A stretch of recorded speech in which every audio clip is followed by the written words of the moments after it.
Hello बच्चों, कैसे हो आप सभी। बच्चों, उम्मीद करते हैं कि आप सभी अच्छे होंगे।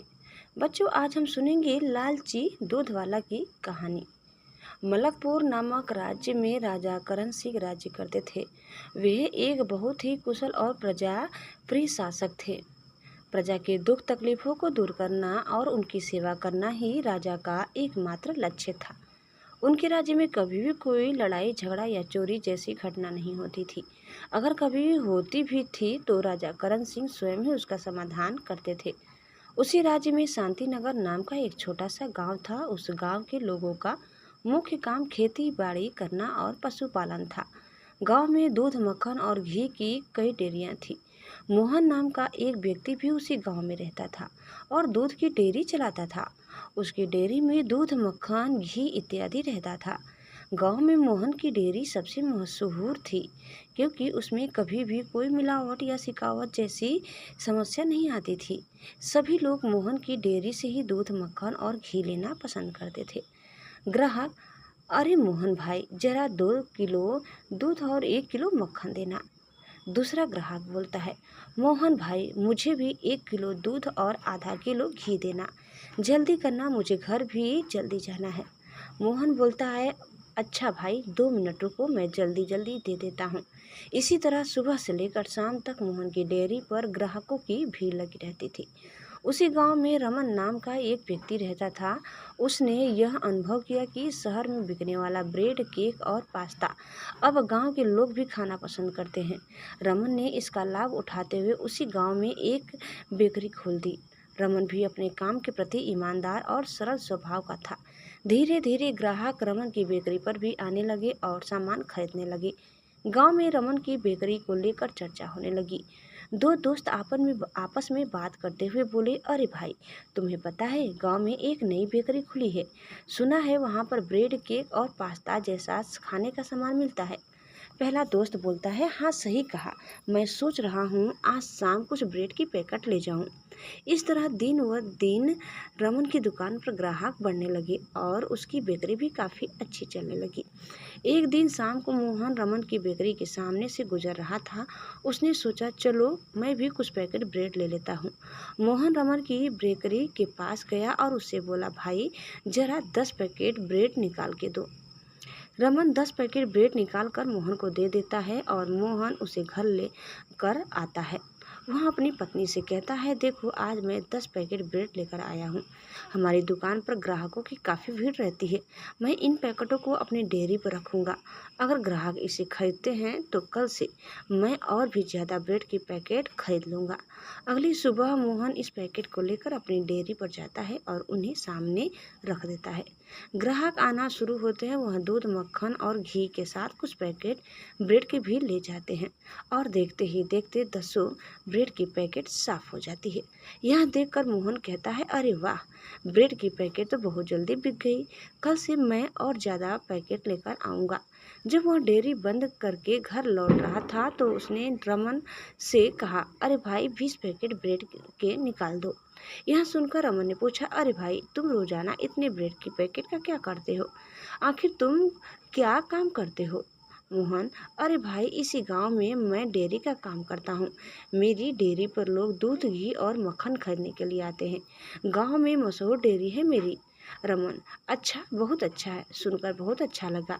यह लो 20 ब्रेड की पैकेट। और हाँ, मेरी बेकरी पर भी काफ़ी ग्राहक मक्खन की मांग करते हैं। तो तुम एक काम करना, क्यों ना तुम अपनी ही दुकान से यहाँ मक्खन भिजवा दिया करना। इससे तुम्हारा भी काम होता रहेगा और मेरा भी। मोहन: अच्छा ठीक है, कल से मैं तुम्हारे लिए मक्खन ले आया करूँगा और यहाँ से ब्रेड ले जाया करूँगा।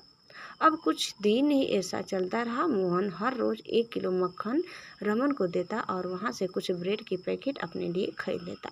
एक दिन रमन अपनी बेकरी पर बैठकर कुछ सोच रहा था। तभी अचानक उसकी नज़र मोहन के लाए मक्खन पर गई। उसने सोचा: अरे भाई, मैं इससे कब से मक्खन खरीद रहा हूँ, मैंने तो कभी इसका वजन ही नहीं किया। वह अपने नौकर से कहता: जरा इस मक्खन को मशीन पर तो रखना। रमन का नौकर मक्खन को मशीन पर रखता है तो रमन देखता कि मक्खन का वजन 900 ग्राम ही है। यह देखकर रमन कहता है: अरे देखो, यह केवल 900 ग्राम ही है। हम कब से इसे मक्खन खरीद रहे हैं और हर रोज़ हमें 100 ग्राम का नुकसान झेलना पड़ रहा है। इसका मतलब अब तक तो इसने काफ़ी नुकसान हमें पहले से ही कर दिया है। वह तुरंत उठता है और राजा करण सिंह के पास जाकर मोहन की शिकायत करता है। यह सुनकर राजा आश्चर्य में पड़ जाते हैं, क्योंकि अभी तक मोहन की कोई भी शिकायत उन तक नहीं गई थी। आज यह पहली बार था। रमन ने अपनी बात को और पक्का करने के लिए सामने रखी मशीन पर मोहन के लाए मक्खन को रख दिया। सभा के सभी लोग यह देखकर आश्चर्य में पड़ गए कि मक्खन का वजन केवल 900 ग्राम ही है, जबकि 1 किलो की पैकेट का दाम उनसे लिया जा रहा है। राजा ने मोहन को बुलवाने का आदेश दिया। कुछ समय बाद मोहन और रमन दोनों राजा के सामने हाजिर हुए। राजा ने कहा, देखो मोहन, आज तक मेरे पास तुम्हारे नाम से कोई भी शिकायत नहीं आई है, लेकिन आज मैं यह सुनकर हैरान हूँ कि तुम रमन के साथ बेईमानी कर रहे हो। उससे 1 किलो ब्रेड का पैकेट लेकर बदले में मक्खन 900 ग्राम वजन में ही दे रहे हो। राजा की बात को अच्छे से समझाने के लिए उसके एक सैनिक ने ब्रेड की पैकेट को मशीन पर रखा और मोहन को दिखाया। मोहन यह देखकर बोला, महाराज की जय हो। महाराज, अगर मक्खन का वजन 900 ग्राम है तो इसमें भी रमन की ही गलती है। मोहन की इस बात को सुनकर राजा और सभा में बैठे सभी लोग हैरान हो गए और सोचने लगे कि गलती तो मोहन की है, लेकिन वह रमन के ऊपर सारा आरोप थोप रहा है। कुछ समय बाद राजा ने कहा, मोहन, गलती तुम्हारी है और तुम कह रहे हो कि सारी गलती रमन की है। कैसे? मोहन महाराज, जब मैं सुबह रमन को मक्खन देने जाता हूँ तो उससे पहले मैं उस मक्खन का वजन ब्रेड के पैकेट के वजन के बराबर करता हूँ और उसके बाद उस मक्खन को रमन को देकर आता हूँ। अगर मक्खन का वजन 900 ग्राम है तो ब्रेड का वजन भी 900 ग्राम ही होगा। यह सुनकर राजा असमंजस में पड़ गए कि आखिर इस मामले को कैसे सुलझाएं। मामला काफ़ी पेचीदा होता जा रहा था। कुछ समय बाद राजा ने रमन से कहा, तुम एक काम करो, तुम जो ताज़ा ब्रेड का पैकेट बनाते हो उसे लेकर आओ। राजा के ऐसा कहने पर रमन अपनी बेकरी पर जाता है और वहां से ताज़े ब्रेड का पैकेट लेकर आता है। सिपाही उस ब्रेड के पैकेट को लेकर मशीन पर रखता है और उसका वजन चेक किया जाता है। इस ताज़ी वाली ब्रेड का पैकेट का वजन पूरा 1 किलो है। यह देखकर राजा और बाकी लोग कहते हैं कि यह कैसे हो सकता है। राजा मोहन और रमन दोनों को घर जाने के लिए कहता है और अगले दिन वापस आने के लिए कहता है। इस समय वह ताज़ी वाली ब्रेड के पैकेट को अपने पास ही रखने के लिए कह देता है। शाम को राजा और मंत्री दोनों मिलकर इस बात पर विचार करते हैं। राजा कहते हैं, मंत्री जी, ऐसा कैसे हो सकता है? 1 किलो ब्रेड का पैकेट 900 ग्राम में कैसे बदल जाता है? तभी राजा के मन में एक विचार आता है कि हो सकता है ताज़ा ब्रेड कुछ समय बाद अपना आकार और भार बदल देता हो।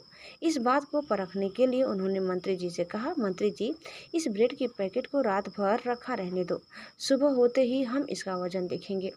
सुबह होती है। मोहन और रमन दोनों सभा में उपस्थित होते हैं। राजा मंत्री जी से कहते हैं, मंत्री जी, ब्रेड के पैकेट को लेकर आइए। मंत्री जी जाते हैं और ब्रेड के पैकेट को मशीन पर रखते हैं।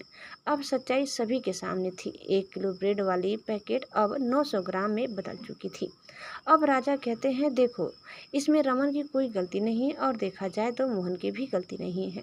जब रमन ताजे ब्रेड के पैकेट का वजन करता है तो वह 1 किलो का ही वजन करता है, लेकिन जब मोहन रात भर उसे अपने घर रखता है और सुबह होने के बाद उसका वजन करके बदले में मक्खन के बराबर करता है तो वह 900 ग्राम के बराबर हो जाता है। राजा की समझाई हुई बात अब रमन और मोहन दोनों को समझ आ चुकी थी। इसके बाद राजा मोहन से कहते हैं, देखो मोहन, आगे से जब भी तुम किसी चीज़ का वजन करो तो उसे किसी चीज़ से नहीं बल्कि मशीन की असली वजन से ही तौलना। मोहन राजा की बात का हामी जवाब देता है और दोनों अपने अपने काम पर लौट जाते हैं। राजा द्वारा इस समस्या को सुलझाने का यह अंदाज सभा के सभी लोगों को काफ़ी पसंद आया।